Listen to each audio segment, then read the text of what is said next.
Gold trusted gold buyers మీరు తాకట్టు పెట్టిన బంగారాన్ని విడిపించి ఈ రోజు ఉన్న మార్కెట్ ధరకు కొనబడును. స్వామిజీ, ఈ మధ్య కాలంలో చూస్తుంటే ప్రస్తుత సమాజంలో బంధాలకి ఎక్కువగా విలువ లేదేమో, తగ్గిపోయిందేమో అన్నట్టుగా అనిపిస్తోంది. ఎందుకంటారు స్వామిజీ? అంటే ఒక టైం లేకపోవటం ఒకటి, చిన్న టైంలో కొన్ని సాధించాలా అనే ఒక ఆతృత జనానికి, అంటే ఐఏఎస్ రాయకనే ఐఏఎస్ అయిపోవాలా అనేది ఒక భావన, ఆన్లైన్లోనే అయిపోవాలా అనేది ఒక భావన. ఇది మనము వెయిటింగ్ అనేది మనలో లేదు, తగ్గిపోయింది. అది తగ్గిపోవటంతో బంధాలు కూడా తగ్గిపోతున్నాయి. సమయం, ఆ సమయానికి మనం కరెక్ట్గా దానికి విలువ ఇవ్వటం లేదు. ఆ సమయానికి ఎప్పుడు అంటే జీవనానికి, మన జీవితానికి ఎప్పుడు విలువ లేదో, ఇవ్వమో, బంధాలు కూడా తగ్గిపోతున్నాయి. ఎప్పుడు జీవితానికి విలువ ఇస్తామో బంధాలు పెరుగుతాయి, బాగుంటుంది. రెండవది, బంధాలు పెరగకపోవటం కారణం ఏమిటంటే దూరంగా వెళ్ళిపోతున్నాం. చదవటం, దూరం వెళ్ళిపోవటం. ఇంకా మళ్ళీ వాళ్ళెక్కడో మనం ఎక్కడో, పిల్లలు రాలేరు, మనం వెళ్ళలేము, ఆ చలికి మనం వెళ్ళలేము, వాళ్ళు ఇక్కడికి రారు, ఉద్యోగాలు పోతాయి.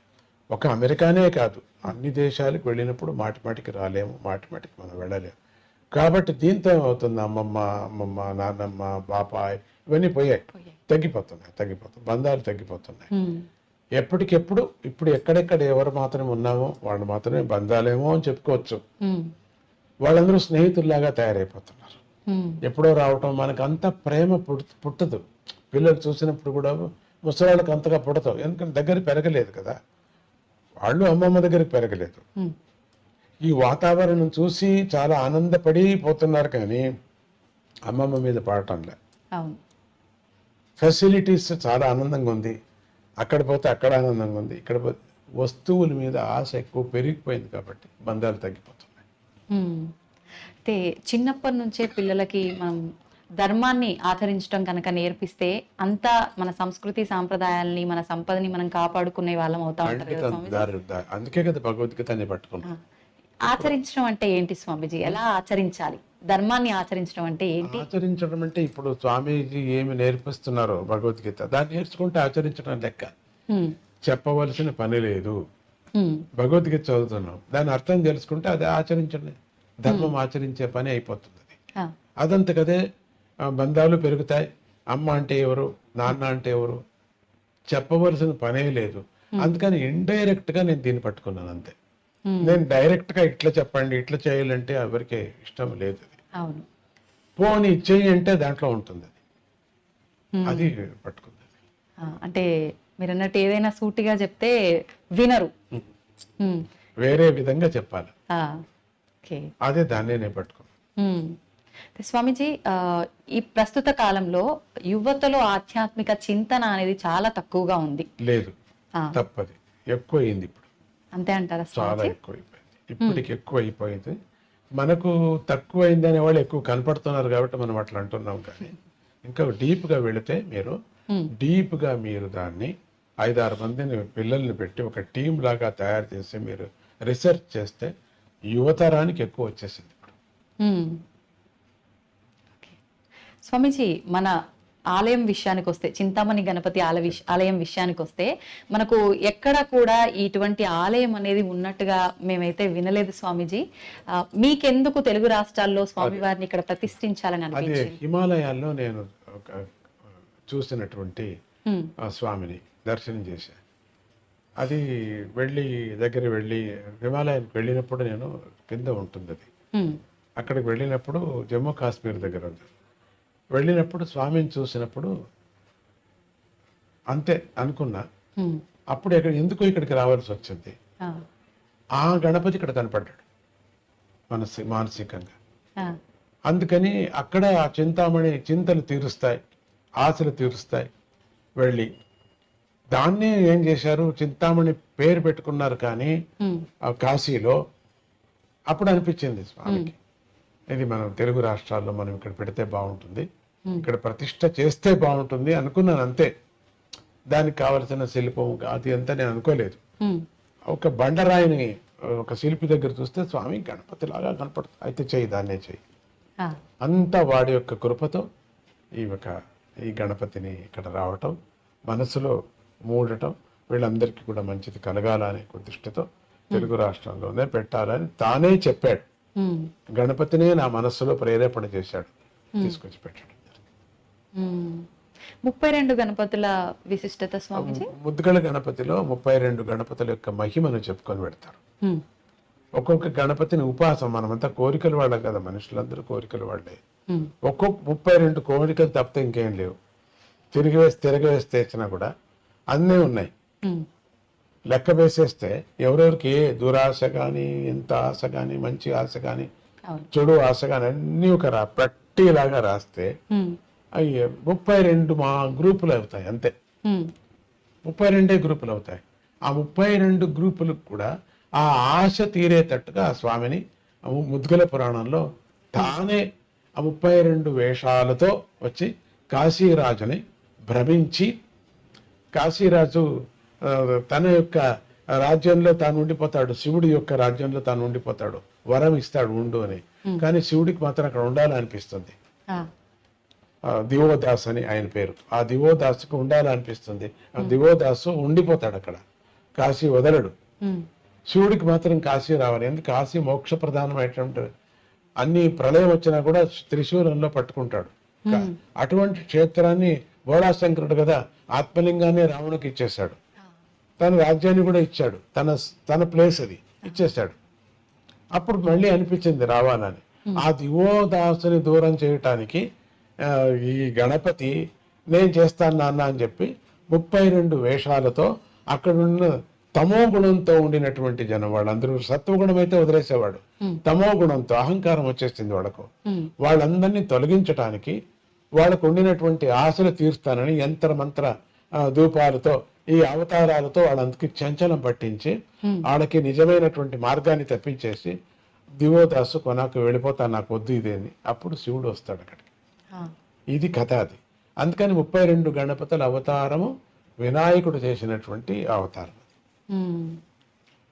స్వామిజీ, మానవుల విషయానికి వస్తే కోరికలు సహజమే మీరు అన్నట్టుగా, కానీ పుట్టుక చావు అనేది కూడా అది సహజము, ఎవరికైనా తప్పదు అన్న విషయం తెలుసు, అది వాస్తవం. కానీ చావు అనగానే భయపడిపోతూ ఉంటారు. దీని గురించి ఏం చెప్తారు స్వామిజీ? ఎందుకంటే ఈ బంధం ఎక్కువ, దీని మీద ఆశ కదా, అందుకని ఈ ఆశను వదిలేసిపోతామే అని ఒక భయం. అందుకని ఈ సోఫా వదిలేసిపోతున్నాం, ఈ టీవీ వదిలేసిపోతున్నాం, ఈ గడియారం వదిలేసిపోతున్నాం, ఈ ఫోన్ వదిలేసిపోతున్నాం అని ఒక బెంగ, ఇవన్నీ వదిలేసిపోతాం. అందుకని భయం, చావు అంటే భయం. రెండోది చచ్చేవాడిని అడిగితే బాగుంటుంది, కానీ వాడు వచ్చి చెప్పడు కదా. వచ్చిందా యముడు కనపడతారు, వాళ్ళకు దూతలు కనపడతారు, అందుకని భయం. చనిపోవడానికి స్వామీజీ ఆ క్షణంలో కనపడతారు కాబట్టి భయం. ప్రాణ ప్రయాణ భవభీతి సమాకురస్య దీనస్య కృపయా తవ ఆగతస్య. అది అప్పుడు ప్రయాణం అయ్యేటప్పుడు, ప్రాణ ప్రయాణం అయ్యేటప్పుడు భీతి ఎక్కువ ఉంటుంది. అందుకని మామూలుగా కొంతమందికి ప్రాణము 9 ద్వారాలు ఎక్కడ పోతుందో తెలియదు, పటక్కన పోతుంది. జ్ఞానులకు మాత్రం ఎక్కడ పోతుంది, పోకపోయినా పగలు కొడతారు, కపాలంలో పోవాలా అని చెప్పేసి పగలు కొడతారు.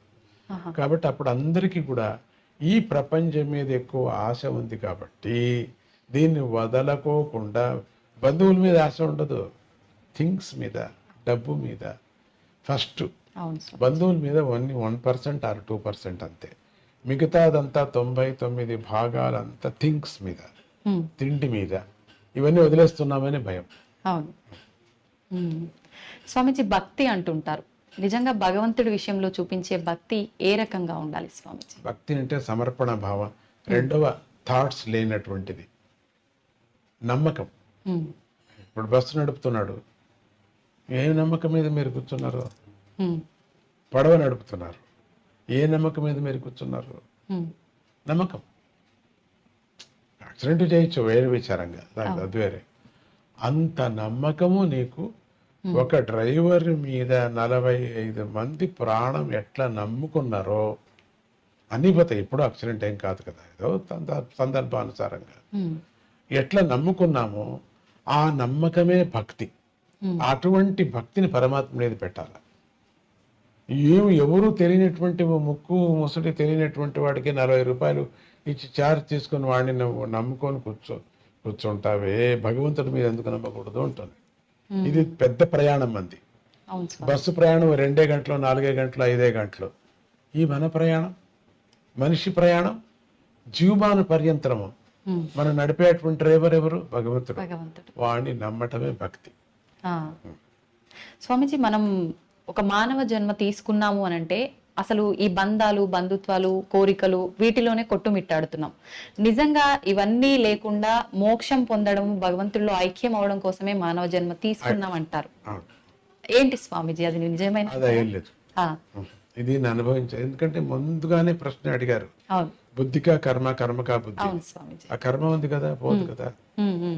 అందుకని దీన్ని అనుభవించటానికే మనం పుట్టాం. కర్మ బంధనం అనుభవించటానికి పుట్టాం.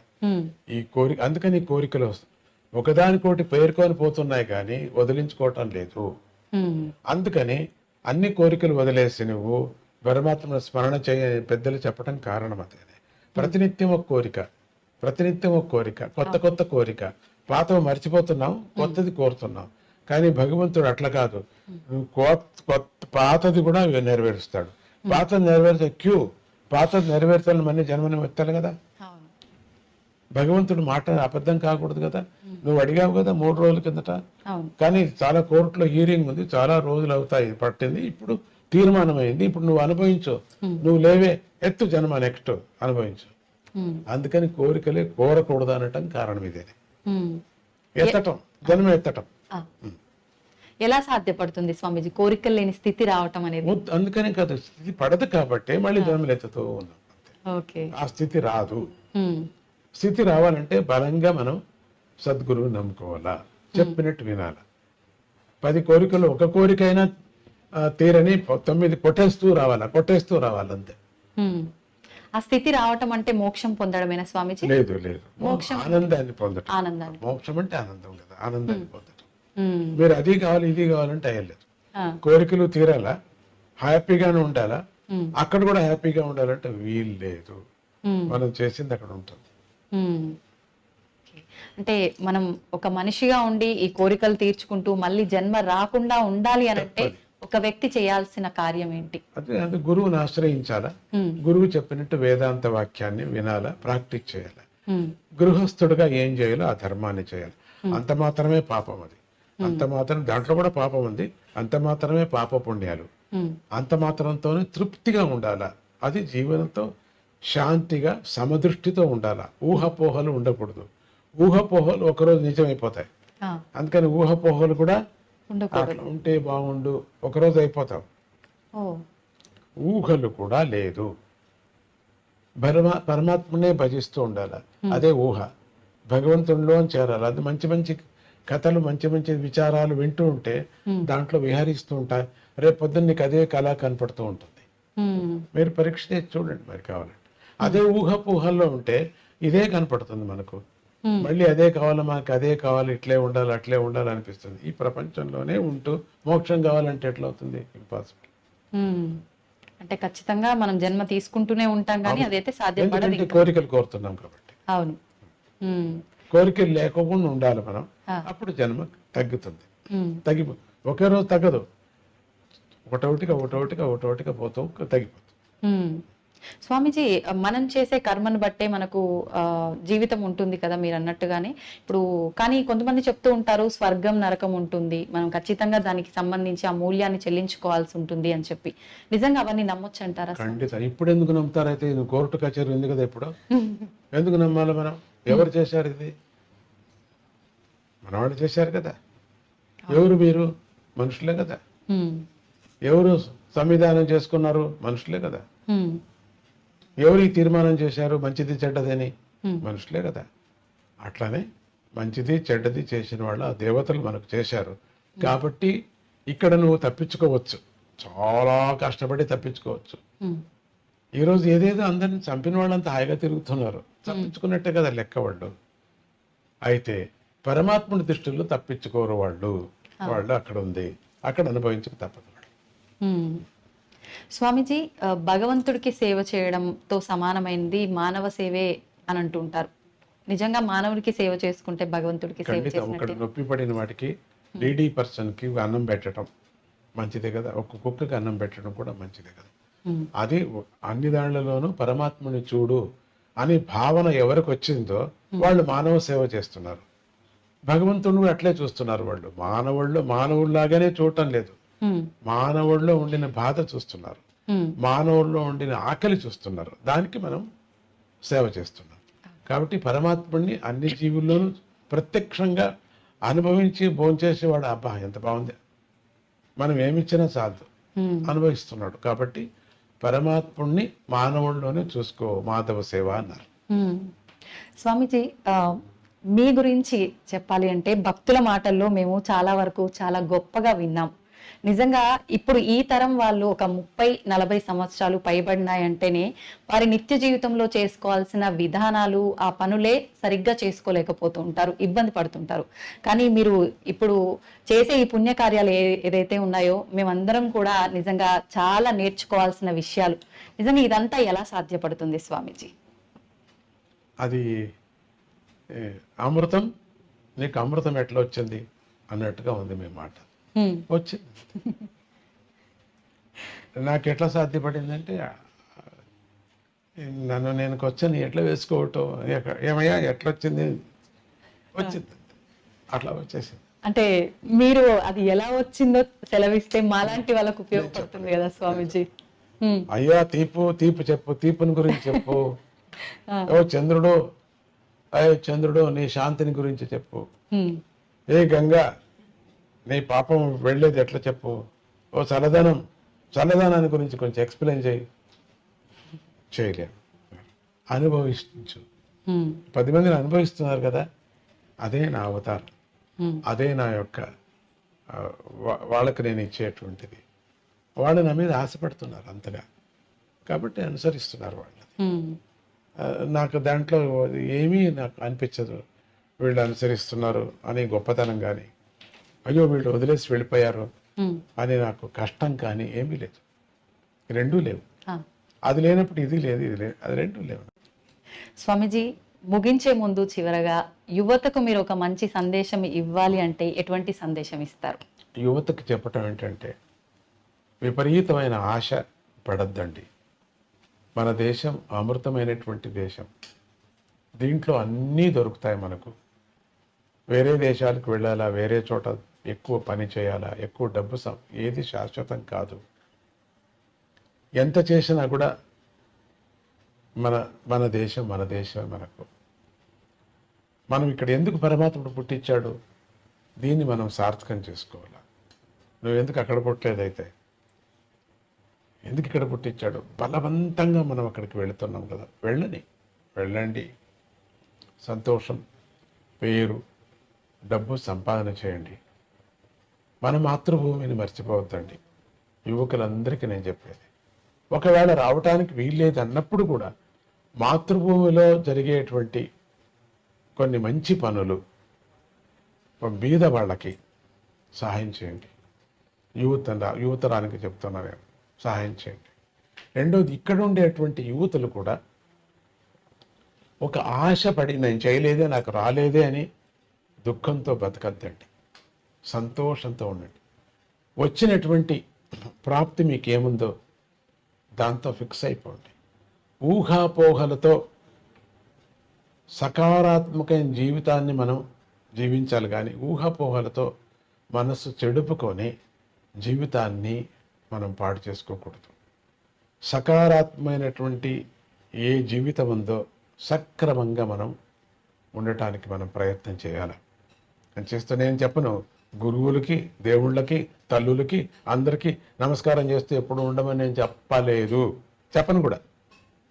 మీకు అదంతకదే వస్తుంది. ఎప్పుడు దేశం మీద ప్రేమ వస్తుందో, మన వాల్యూస్ మీద ఎప్పుడు ప్రేమ వస్తుందో వీళ్ళ మీద అంతా ఆటోమేటిక్గా వస్తుంది.